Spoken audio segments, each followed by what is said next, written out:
Welcome to the deep dive. My name is Dalton Kawesa, and tonight our guest is Dr. Timothy Batua, an MP for Jinja Southwest, one of the vocal voices in Parliament on accountability, health, and governance. And we bring him at a time when the political space has evolved greatly. Questions surrounding the role of the opposition, questions surrounding the role and responsibility of National Unity Platform, plus the conversations around election reform, or I call them constitutional reforms. Welcome, Dr. Batua. Thank you, Dalton. It's my pleasure to be here with you. Greetings to you, viewers. All right, let's first go into the Busoga politics, the man from Busoga politics. You represent Jinja Southwest. If someone asked you, in the highly political constituency like Jinja, what are the biggest two issues that keep the constituency and Busoga at large? Well, politics is about welfare. And if you're to assess it in that direction, Busoga basically is into sugarcane growing, largely, but migrating into other economic activities. So for the rural families and the rural setup, the region feels left behind. Because even when we came up with a law to regulate transactions around sugarcane, especially the price, nothing has been implemented to date. So right now, as political leaders, we only urge the population to switch from sugarcane growing to coffee and to cocoa.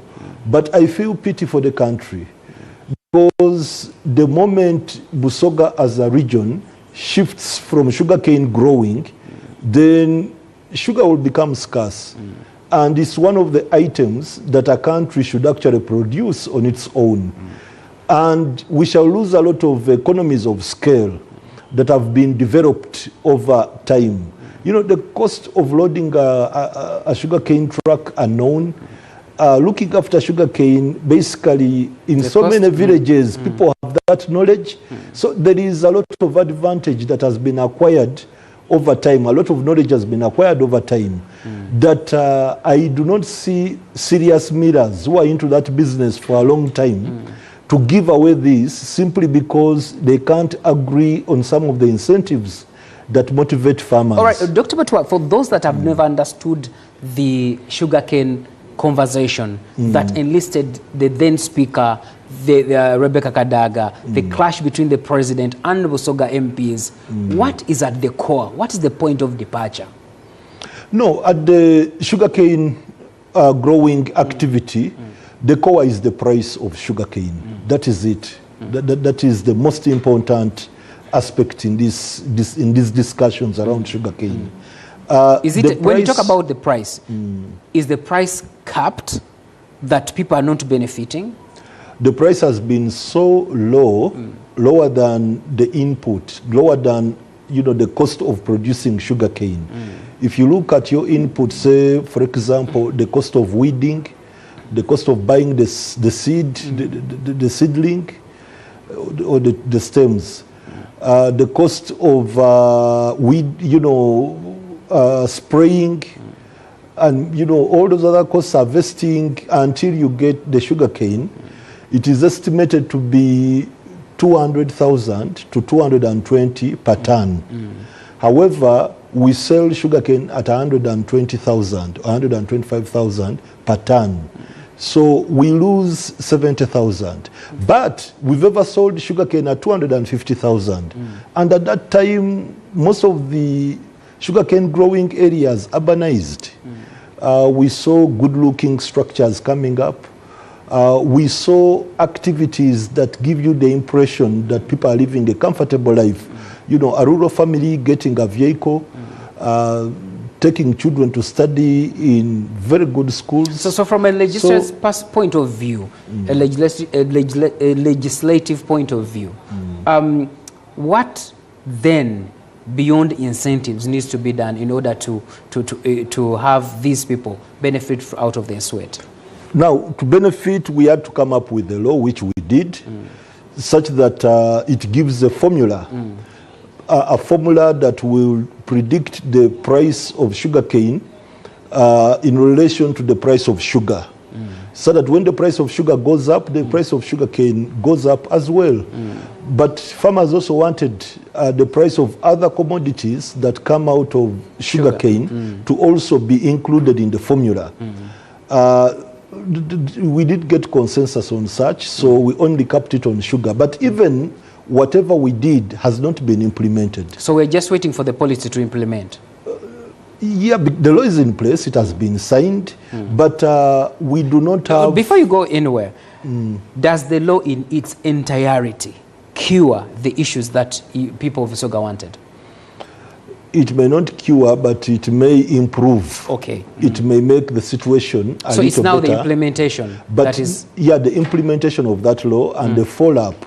Within the law, we came up with a council that is supposed to actually implement and follow it up.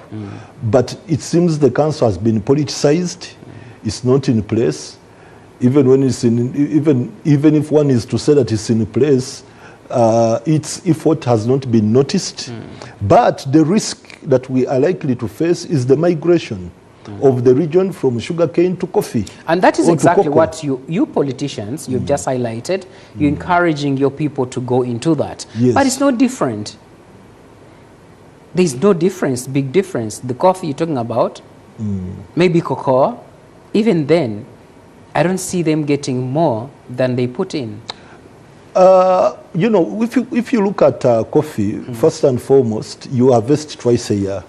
For sugarcane, you are harvesting once in 16 months. Now, when you harvest once in 16 months, how much do you earn? You are harvesting 4 tons per acre. No, 4 trucks per acre, which is about 40 tons. 40 tons at 125,000. Less the cost of transport to the mill and all that, you get something very small. Personally, I grow sugarcane. I have a piece of land that is about 30 acres. And I remember my last harvest, I made about 50 million. But 50 million for 30 acres, that's about 1.5 million, about that per acre. And that is once in 16 months. I believe those in coffee are doing a lot better. Okay. So the region is hardworking. People from Busoga are very, very hardworking. It's only that they're not benefiting from their sweat. Somebody else is doing so. If you look at the rate at which the millers are setting up other factories or mills, it gives you an impression that they are benefiting from this sugarcane activity much more than the farmers. So we've also advocated towards government that let us get a mill of our own, a mill that is sponsored by government to the sugarcane growers in Busoga, and you know, at a cost that we shall later pay back. Because if you work it out, in Busoga we get about close to 2,000 trucks of sugarcane on a daily. Those are about 20,000 tons. So 20,000 tons at that, if we are to reserve 5,000 shillings per ton, that comes to about 100 million per day. You get it? I believe that's a lot of money, in that it can enable us pay back whatever investment government has put into a sugarcane mill. So this is a lucrative business. But if we have a mill of our own, then we can set the price at which we are buying sugarcane, because our mill will not look towards exploiting the farmers, because our profit is something that comes back to the farmers themselves at the end of the financial year. So they can set very good prices and set the pace at which other millers buy sugarcane at. But that strategy made sense. Government liked it at the beginning, but implementation has been slow. We were only given 2 billion for the feasibility study that let them go and look into the concept, identify land and all that. Land was identified, government has not procured the land. Other aspects of setting up business have been concluded, but government is dragging its feet on releasing more funds that actually actualize that project. Okay. So it is still on paper, but it's a good project that would actually improve the region. All right. Basically, for years, Busoga has been described as politically fragmented with so many power centers. And the cries that you're putting across, perhaps people would say it's because you lack Busoga a collective purpose in lobbying. Is that fair? No, it's not fair. I would wish to say that Busoga as a region, we normally get to consensus when it comes to matters concerning the entire region. The divisions do not exist when it comes to us advocating for some of these aspirations. We have a platform called Busoga Consortium, which is running more or less like the way affirmative ministries like that of Karamoja, that of Bunyoro, that of Luwero Triangle are doing to those regions. So for us, we were not accorded a ministry, but in one way or the other, we comprised ourselves into a consortium, and we've made milestones in our own ways. We've established partnership and relationships with the urban cities and municipalities in China. There is one between a city in China and Jinja. You know, they've identified areas where they can collaborate, and it's taking off. I've seen people going there to benchmark. Then there are others for trade and other aspects. So I believe we are working hard, but amidst that effort, there is a lot of frustration, which I do not think is coming within the region. But I believe it's also another political way of having a region busy, looking out for something, and when they're about to get it, you only, you know, make them again focus in another direction to keep them running up and down, but, you know, not implementing concrete concrete policies within the place. So, to me, I believe we shall keep the fight on to develop as a region. We have the potential to develop as a region, and all we need is just a government push, a slight push, and I think we can make it. But Dr. Batua, we cannot wish away the fragmentation, that the political camps that we saw. Rebecca Litwala Kadaga at the former speaker in one side. At one point we saw Namuganza in another side. Historically, we've had the Specials Akazuis in one side. We've had the Lumumbas on another side. The late Chive Jinja on another side, former Minister Migereko still on another side. This continues to describe Busoga. And I want to put it to you. If you put the political players in one room, political players from Busoga region in one room, what is that difficult conversation you would have with them? Yeah, first and foremost, the people you've named are very wonderful people. Some are still living, others have passed on, may their souls rest in peace. But one common thing that cuts across all those names, they have Busoga at heart. And even when some have ceased to be in the positions they were in at that time, when some of the differences were highlighted as conflicts, right now, out of politics, out of offices, they are still struggling to make Busoga better. I've seen Dr. Speciosa Wandera Kazibwe really fighting malaria, you know, head on, doing all sorts of activities within communities to see to it that malaria is eliminated, coming up with effort that is at community level, and that's the best way to really fight some of these diseases.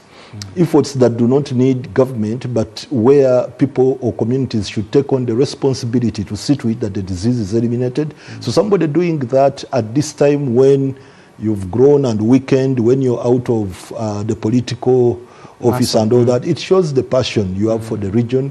And whatever you did it for the best of the region.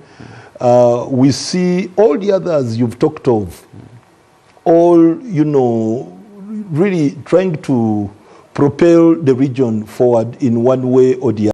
the other. Of course, I've seen them converging on matters that regard Busoga as a region, especially on the functions of the Chabazinga. They all come in one place, they sit in one tent, and they all speak to one goal. You get it.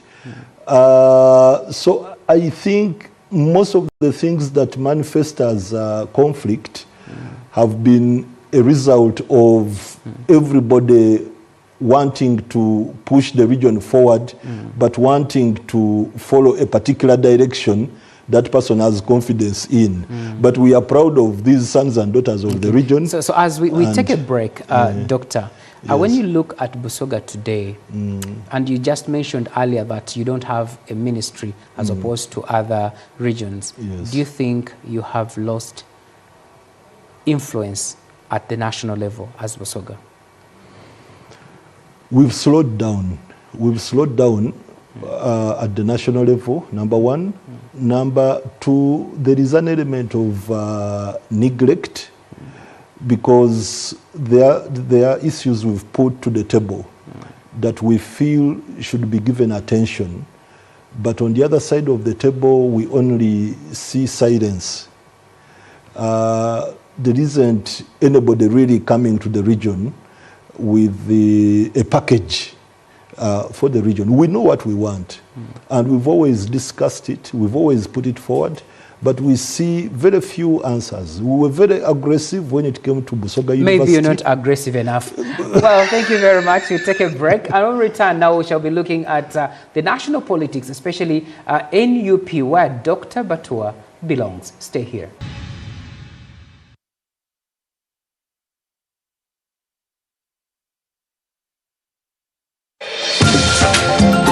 For 18 years, we have been there when history was made, when Uganda celebrated, when the nation mourned, when questions needed answers, and when the truth mattered the most. We have gone where the story is, bringing you the moments that shape our nation live. We have listened to every voice, giving every side the opportunity to be heard, balanced. Through every headline, every election, every breakthrough, every challenge, we have remained committed to one promise: to serve Uganda with journalism that informs, connects, and inspires. Because for 18 years, our commitment has never changed. Live, balanced, always. Thank you for making us part of your story. As we celebrate 18 years, we renew our promise to you to keep showing up, to keep asking the hard questions, to keep telling Uganda's story with integrity. NBS Television, 18 years. Live, balanced, always. NBS.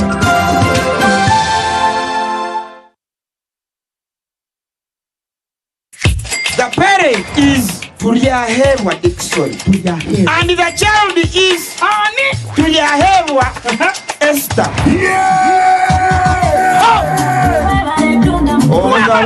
Kambera gwete kwa mchisha ngo ishe watu yayewa Esther wahangura school fees ngene na hateja shana amashemero magonka MTN momo eberewo mbeni nyegasta igana kaga ni 5 sta munana 0 hash kushashuro mwana school fees tokoma nyo mchisheri zagwijo wanje ninga nchaka ngwasa kuzo wawe mwebare munonga.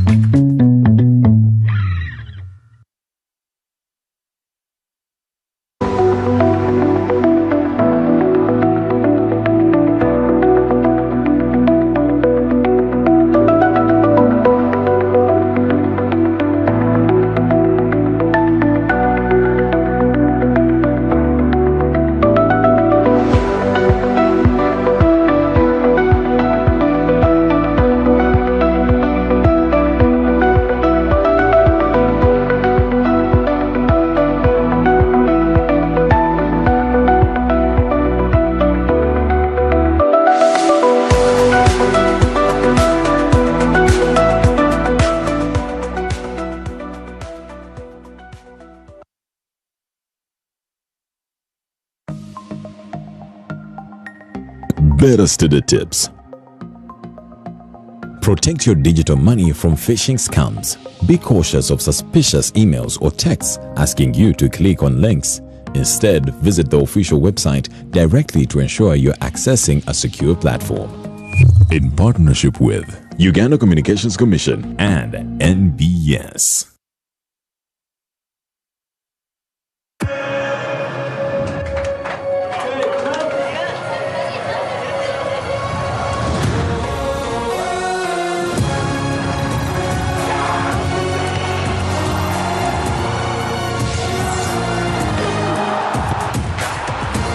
From 11 June to 19 July, everything can wait. The FIFA World Cup 2026. Catch all 104 matches on 4 dedicated channels, live on SuperSport, only on GoTV. Why pay for someone else's repairs?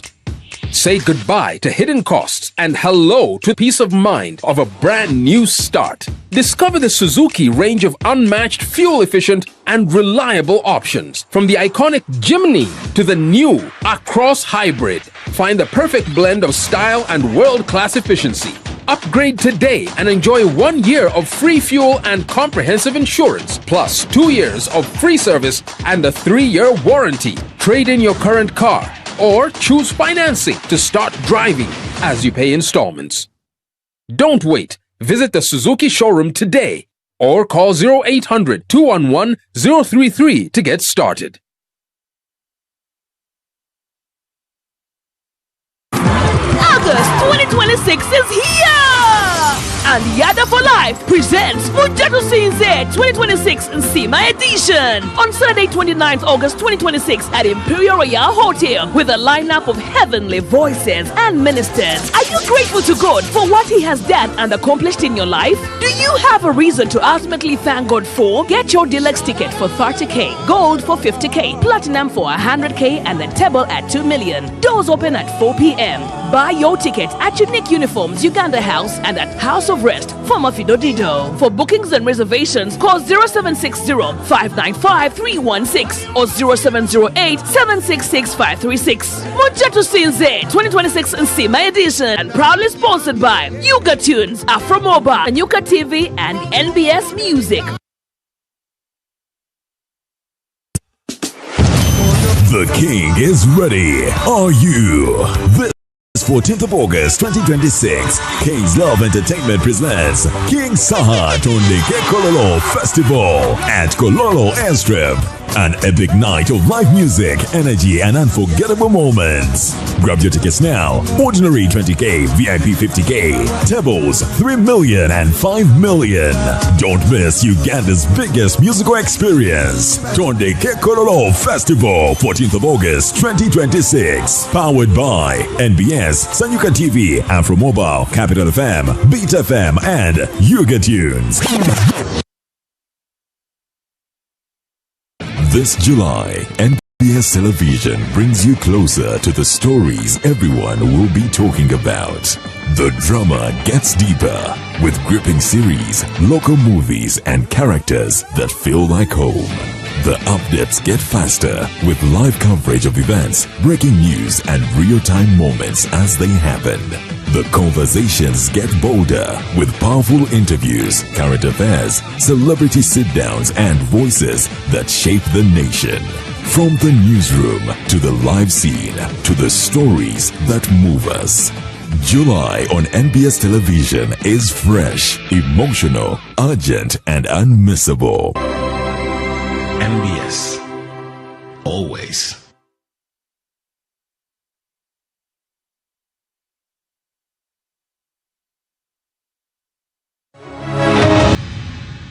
Welcome back. My name is Dalton Kawese, and on the deep dive, I have Dr. Timothy Batua. We've spoken about the fragmented Busoga and how it is slowly, and in his own admission, that they are losing influence at the national level. Now, let's come, Doctor, to the national, the politics of opposition. And my question is, when you look, Bobby Wine or Robert Kyagulanyi, who is your leader, what has been said that his absence in the country has created a vacuum. I want to pick your mind on that, a leadership vacuum. Yeah, first and foremost, there is no vacuum. If you look at these matters in the perspective of the Ugandans, and most especially the very Ugandans who believe in President Robert Kyagulanyi Ssentamu, they've never at any one time felt a vacuum. Whatever is transpiring and manifesting to be the way others are interpreting, to our mind we see tactics, we see a strategy, and we feel but the speculation it should in the be the way it is. Is that it has shown that NUP is highly dependent on an individual and can't survive as an institution. There are no activities in Kyagulanyi's presence, different press conferences, engagements here and there. We don't see them. There are things that could be going on that are behind the scene. As I'm saying that whatever we see could be tactical. And anything tactical may not take the normal route of doing things before media. But I would like to say and convince that as a political party, everything is moving on well. The targets that a political party should achieve, especially on our platform, which is parliament, because there are three pillars that make up a government: the executive, the legislature, which is parliament, and the judiciary. So as opposition political parties, we don't have space in the other three, in the other two pillars. So ours is in parliament. So parliament is the best platform where you would tell whether the opposition is becoming weak, strong, or tactical. So in this particular perspective, yes, you can see a number of moves that would convince you that a lot of tactical maneuvers are being employed to actually position the opposition in a favorable way. So what you've spoken with the uncertainty is about the tactical. You're not very sure that it's very tactical. And it begs the question, do you think the uncertainty around NUP and other political players in the opposition is to do with political state pressure? Well, what we can all see is that true to what transpired after elections is the fear that President Robert Kyagulanyi Ssentamu would be arrested. That is what we saw. That is what we had. And it was followed by him, being difficult to find, but while within the country. And now that was followed by the event that we all got to know later, that he has found a way of leaving the country and relocating to another country. So, when you add it up, you wonder what it would be if he had been arrested, put into prison. How would we run? And would that be a better way of running than when he is in a different country, following events, and being in a position to do whatever is able to do while in that kind of location? So these are unprecedented. This is, politics. Politics is not a formula. You can't tell what is happening next. You can't predict even the next minute. But all we know is that when you're in there, especially when you're a leader, you become the vision bearer. So you will know where the team will be tomorrow. I don't think he's absent. I don't think being in America is absent. Emerging voices from the party about the leadership. How do they handle it? Should he be replaced? Such that any struggle has a face, and the face can't be abroad. I believe at a time like this, there are strategies a party could have that may not make sense to so many people. And it is normal. Including the supporters. Yeah, including the supporters and maybe the immediate team. And it could also be normal for all of us to look at certain happenings or occurrences and fail to interpret them. But I believe the kind of leader he is, there is a certain path that we are following as a party. And I believe, you know, he will pick the party from where it is and position it where it should be maybe by next year. So I believe things are maybe falling in place.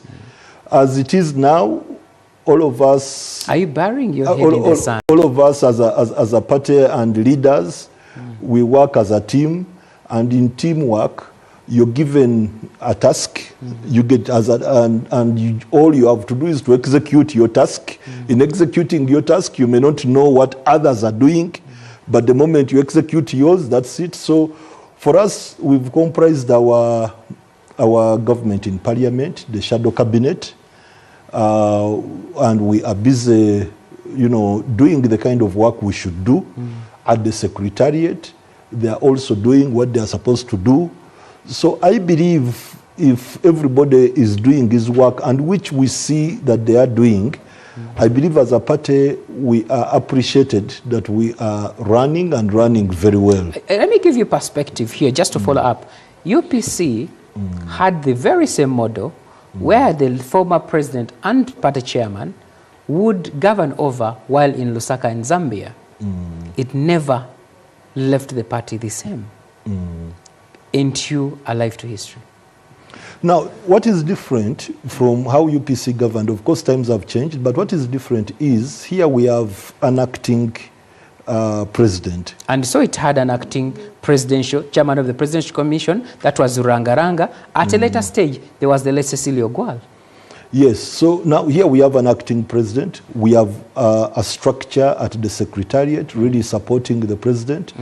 We've not left, I believe, to a very large extent, one would agree with me, that we've not left a very big vacuum between the leadership and the Ugandans who believe in that leadership. And as it is now, politics has ended. The campaigns ended.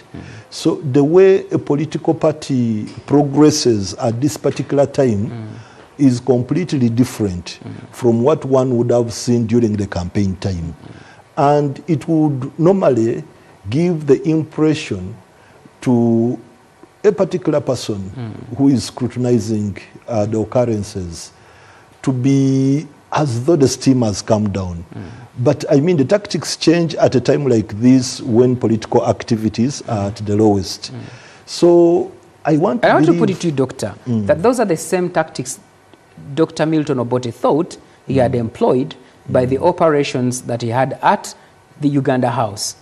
At the end of the day, the party was eroded, the Cecilias crossed to FDC, and so others.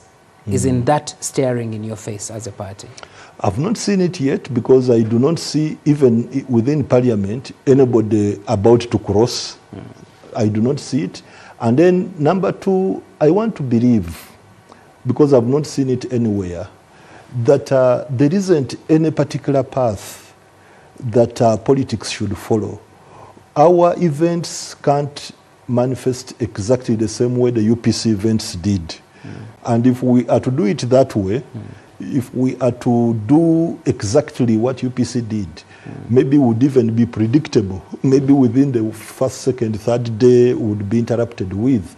But it is this suspense that puts even the person interested in your party guessing, wondering what could come next, wondering what the group is up to. You get it. But I've not seen panic among the supporters, especially the Ugandans who are in millions. I've not seen panic in them. And what I see is patience. All right. And it's important. It's important because it's difficult to buy patience. It's difficult to instill patience in a group. So if you succeed in having so many people a little patient and having confidence and looking up to you and also appreciating the environment you're in, you get it. it is something that one can credit. Otherwise, if you see migration from the party, you get it, to the other side, it would worry. But for as long as we can't see that, for as long as we can't even predict it that it's going to be tomorrow, having mass migration, I believe we are very, very strong. It's quite interesting, Doctor, how many people, the supporters and party faithfuls in DP waited and were speculated upon everything, only to wake up one day and they were in government. Moving on, okay, we hope it doesn't happen to you. Let's look at PLU proposal to have the leader of opposition elected by the general members of the opposition. Do you think this is a genuine reform or just a plot to weaken the opposition? No, it's not a genuine reform, and it's not a reform. It can't be a reform. It should actually not be a reform. It should not be something considered for that. I want to convince, I want to speak convincingly. I don't want to abuse, but I just want to speak convincingly that our country is so good and our country is so precious, and the best out of a country is appreciated from the systems that are enabling that country to run and to run as a country. And what we call a system has to have checks and balances. So for a country like Uganda, which is running on a system that is common in many other countries, the Commonwealth system of running government, you know, we should not deviate so much from what other countries are doing, most especially if we are interested in maintaining our relationship with foreign countries, with foreign partners.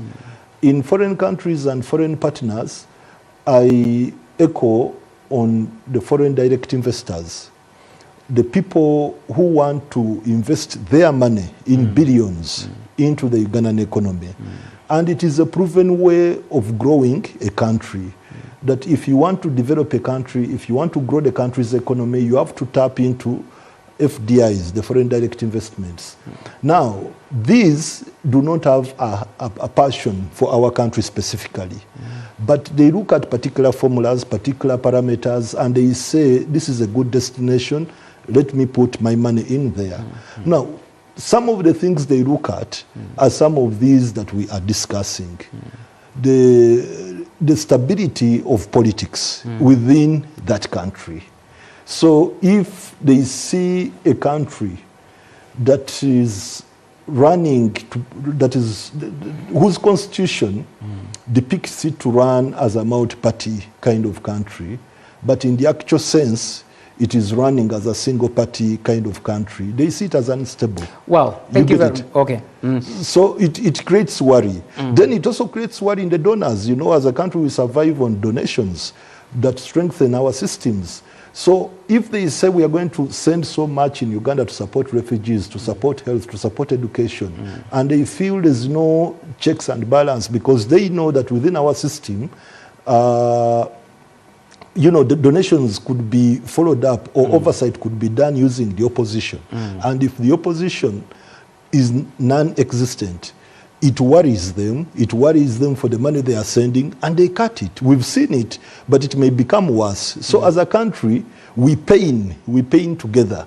So this should not be the case. So we should not underestimate the existence of opposition. We should not underestimate the existence, the space the opposition occupies. I remember very well that at the beginning of movement kind of system, we never had elections for the first 10 years, from 1986 up to 1996, we never had elections. And then multi-party kind of politics came much later again. But at that time, we still had people who had deviant or different opinions. We had people we could categorize as opposition.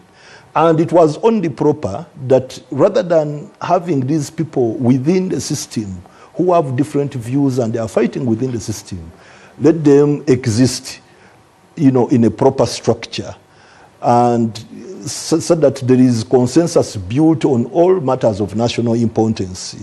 So this kind of system we have today has come out of what we witnessed when we were living as a single party state, when we were living between 1986 and 1996. So for us to turn back in a very short time like this, and in a quick decision, it means, we are likely to... But it's not the first time. Even Segona had proposed it. Maybe you'll respond to that after this break. Yes, whether it's a genuine reform or not, Dr. Batua thinks otherwise. Stay here.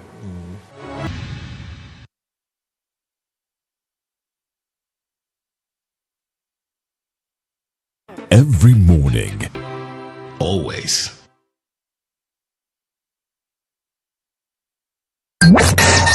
The world is going digital and creativity is no longer just a passion, it's a pathway. Next Creator is building dignified job opportunities for young people by turning creativity into real careers. It's about more than just content. It's about learning digital skills that lead to sustainable income, branding yourself with confidence, understanding influence and the digital economy. Next Creator equips young creatives with the tools they need to grow, adapt and thrive in a fast-changing world. If you want to turn your ideas into opportunities, if you want to make creativity work for you, this is where you start. Next Creator, your skills, your future, your opportunity.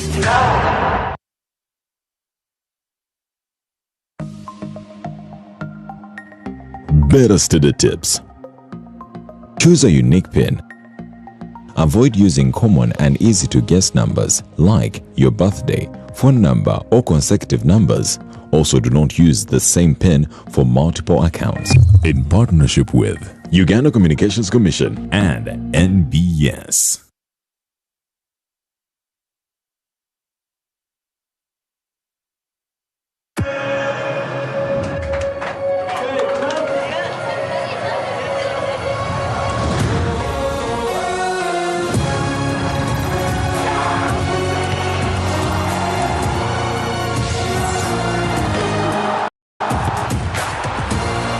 From 11 June to 19 July, everything can wait. The FIFA World Cup 2026. Catch all 104 matches on 4 dedicated channels, live on SuperSport, only on DSTV.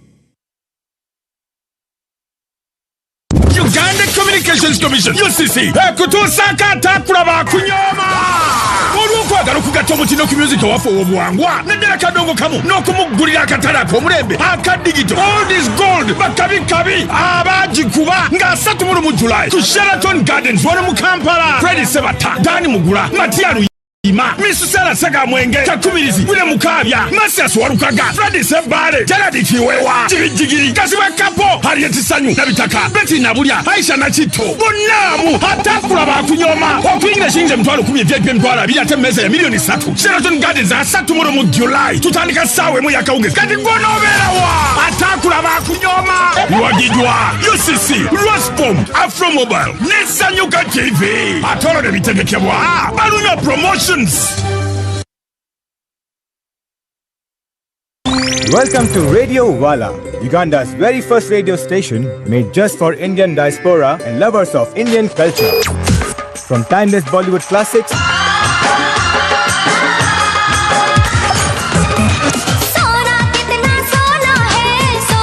to today's hottest hits.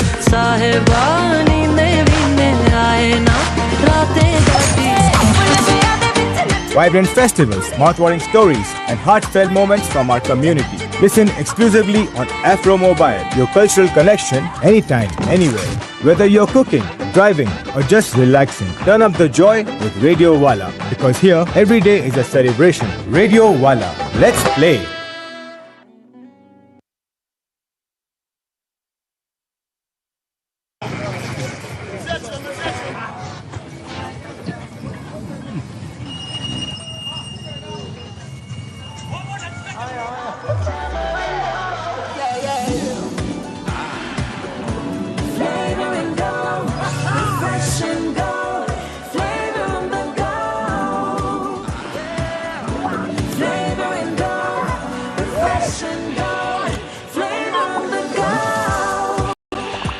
Flavor Mocha Chupa. Taste our refreshing, juicy juicy flavors in our 250 ml and 400 ml packs. Splash Kachupa. Flavor Mukachupa. Flavor on the go.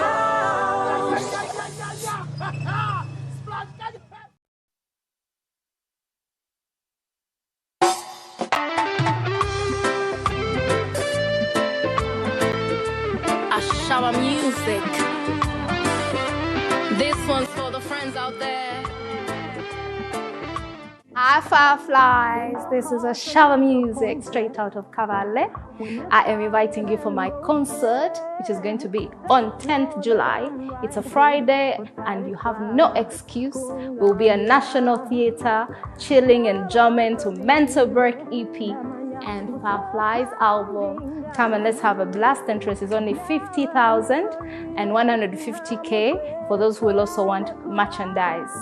I love you. See you soon. Mwah. NBS. Always.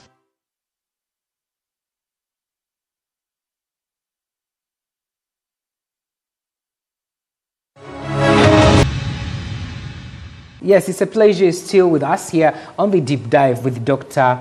Timothy Batua. Dr. Timothy, you see, we're having a conversation of this reform that is being proposed by Dr. Namara, yes, the MP, and clothed in PLU. Some critics say it is not the first time even a member of the opposition at the level of Medad Segona had proposed it. What do you think is not right in Namara bill, in Namara proposal, but was right in the Segona bill? No, why we say it's not right. First and foremost, Namara is independent. NRM. Is NRM. I wonder how somebody who is in the ruling party is really concerned and interested in coming up with changes within the opposition. It is ideally people within the opposition to feel uncomfortable and get the urge of coming up with changes. Then the spirit within which these proposals are being brought, the manner in which they are being brought, of course, you believe there is something sinister. What we know in Parliament is that the numbers are with the independents and with NRM, which is the party in government. And we know most of the independents are leaning, NRM leaning. So, of course, there is a line that this particular bill can cross, and you know that you can't reverse anything. So, of course, if it's given space on the floor of Parliament and is to be put to a vote, then it will go their way. But we are saying that doesn't make logic. It is to nobody's interest in the opposition for you to make changes affecting the opposition. I think the lines should be respected. Right. The spaces should be respected. It's not appropriate. And the way we look at it, we believe it's the same way people outside Uganda, but helpful to Uganda as a country, would also look at it. And they may interpret it to the detriment of Uganda, to the detriment that is to the extent of donations dwindling, FDIs also, reducing. So is it worth it? You get it. And what are they really trying to cure that should, put us in a position of exchanging partnership and collaborations we have with our beneficial partners outside, that we should lose that to gain whatever Namala is trying to propose? I don't see sense, I don't see logic, and I only urge Namala and the group that they should leave those matters to us. Actually, let them speak to us, convince us. Then within ourselves, we see whether it is a matter that we can carry forward or it's a matter that we can just let to lie. Looking at the general public perception, also looking at the previous election results that were posted, the suggestion that opposition is slowly losing ground. Specifically, what should be an opposition's plan to ensure that they continue to galvanize support and perhaps one day win the election? I do not think that opposition is losing ground, because opposition is not the leaders. For us, we're just the face. We may be a beautiful face or an ugly face, but opposition is the number of Ugandans, the ordinary Ugandans. I see events that convince me that actually opposition is growing. When we had just come out of elections, there was something called trade order. It looked to be a concept for the land, for the well-educated. It started in a very urbanized area of Kampala. And then these people demanded that it should be taken everywhere across the country. And as it moved away from Kampala, the interpretation changed. Now, what we saw is that in so many areas, it turned out to be destruction of people's houses, destruction of people's way of living. And there wasn't any segregation. NRM people were affected, opposition people were affected, even that category of people not interested in politics, they were all affected. So people lost a livelihood. And we see many decisions of such nature coming up. So I do not see people's lives getting so transformed that they abandon the opposition and say that the party in government has done so well. Well, there is this activity, the PDM, which is well funded, that is seeking to draw people into the party in government. It is a good idea that we all support. I only wonder to what extent it will convince, you get it. But it's not something that we should fight. As a country, we should converge around it. As opposition, we should support it. You get it. And in so doing, I do not see it drawing a divide, that one is migrating from this side to the other side. So for it, it may be a neutral program.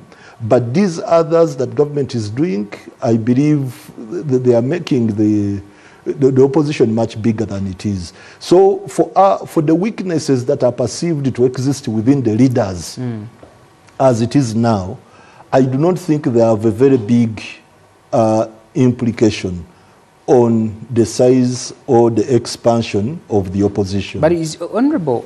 You look at President Museveni scored 71% in the previous election. It was a huge, if I may say, unprecedented.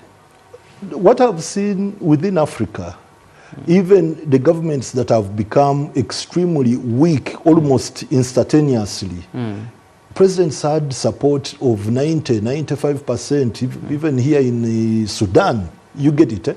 I think there is a very huge difference between the electoral outcomes and the people's attitude and belief in government. I think these are two different things altogether. One does not translate into the other. These results, election results, do not really explain whether the country is more of opposition or more of the party in government. But we should also appreciate that the voter turnout was extremely low. Whereas we were told that the registered voters were in excess of, I think, 20 million. Those who actually voted were much less than 50% of that, I believe. You get it. So this result, if it is interpreted with other factors in consideration, it would give you an impression that, you know, the country is skewing towards opposition. There are many people who are disgruntled, a very big number of people who are disgruntled.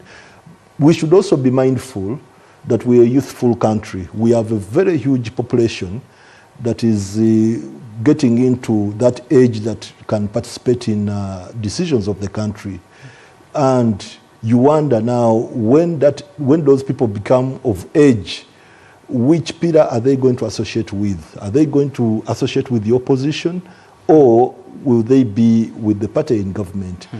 I believe they will associate with the opposition, because I can see, you know, a lot of strategy in terms of, you know, how the party is employing tactics of music and all that. You know, even the people who look like that particular age of people, you know, those that are luring such that age bracket to join the opposition.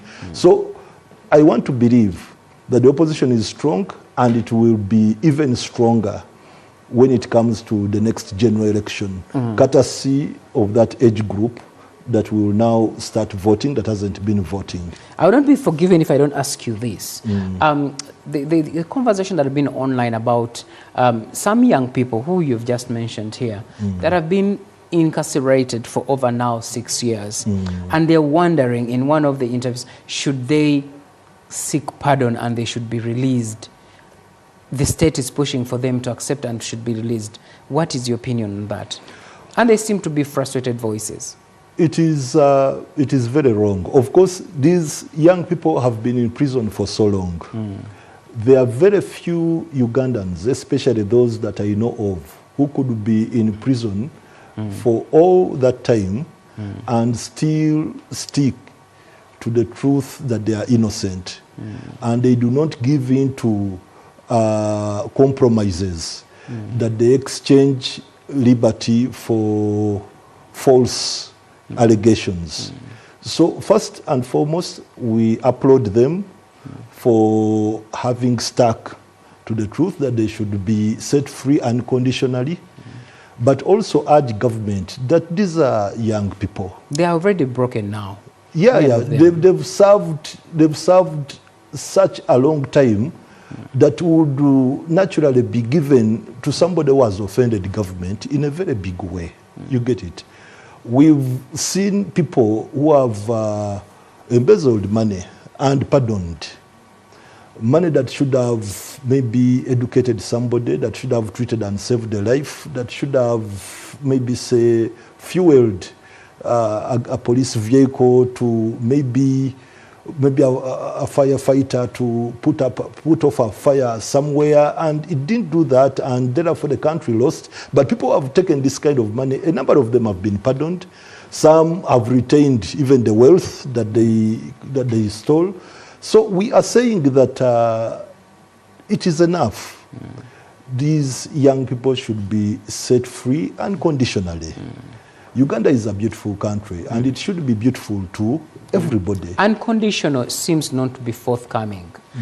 Honorable, I want you to look straight in the camera and tell that young man who has spent 6 years in prison and is asking your guidance because the years are moving and there's no chance, and the state is saying, you first have to seek mercy, seek for pardon, then perhaps the process can start. First and foremost, I feel sorry for the young people who have been under imprisonment, having done nothing, and to their conviction, nothing, but have been punished and are still under punishment.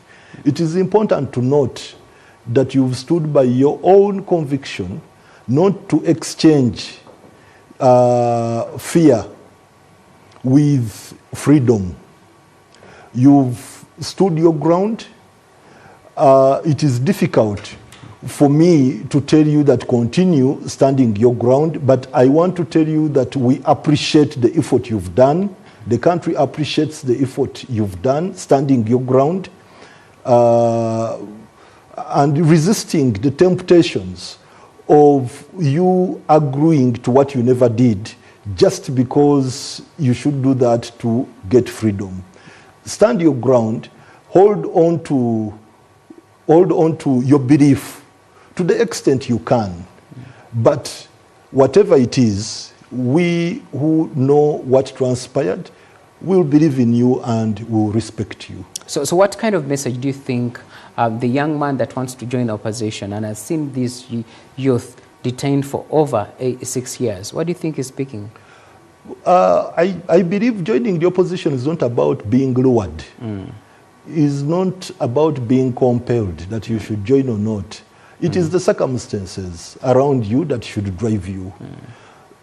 If you feel that your voice should join us and many others in advocating for some of the things we see that are not being done right then that should be enough for you to come. But you should also see and appreciate that it's not easy.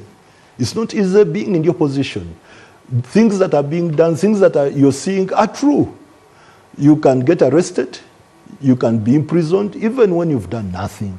So if you want to come and join and advocate, you should come knowing that all this is happening and can happen. It can happen to you. But if you feel that advocating for the truth is really important, then this is the platform. It's not beautiful, it's not easy. Actually, when I was joining National Unity Platform from FDC, the party president clearly told us that you've not come for fun, you've not come for merrymaking. And it's what it is actually in the opposition, you know, cut across. So, but you have to stand and speak. Sometimes we speak things that are convincing and we see a change. Sometimes we fall short of speaking convincingly. But the truth is we keep speaking the truth. So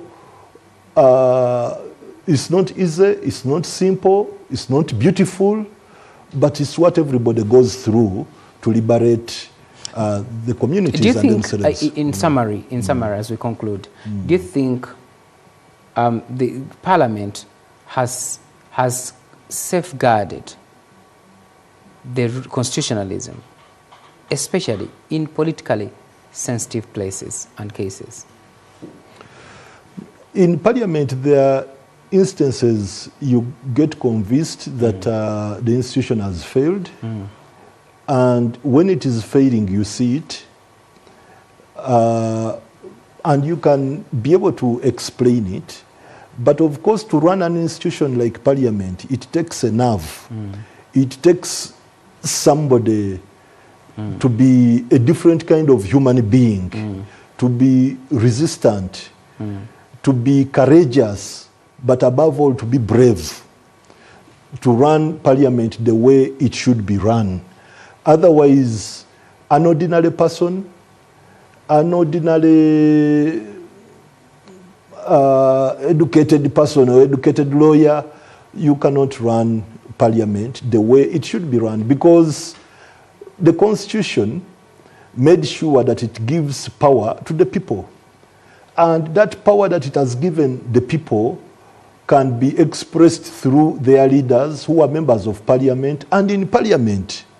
So you cannot really, you know, use the great power that the Constitution has given you in Parliament unless you're brave, because you're not armed in Parliament.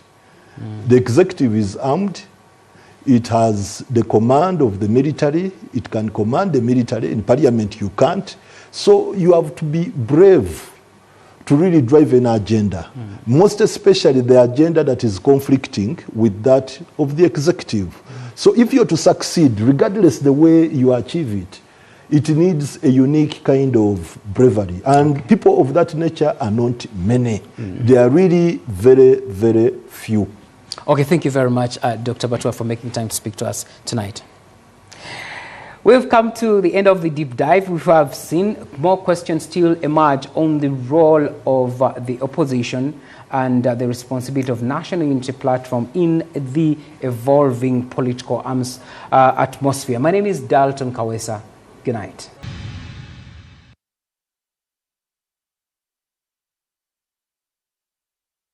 Thanks for tuning in. Your feedback is highly valuable. Scan the QR code to share your thoughts.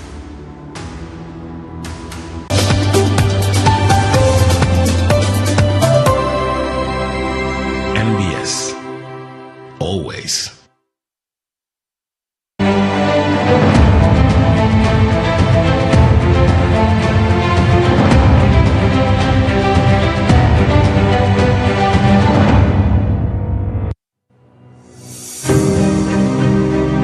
Technology is transforming manufacturing at an unprecedented pace. Imagine putting up a warehouse without the lengthy process of building it all the way from scratch. That is now possible as Uganda Bati is producing innovative solutions that are faster to install, more efficient, and built for today's economy? Self-build comes in to answer that question. Because these structures and facilities are done in the factory to a high degree of quality, it ensures that when they come to site, we cut down the time that is spent doing reworks and trying this and trying that. How is this changing the future of construction? Let's find out. This is Made in Uganda, and I am Isabella Tugume.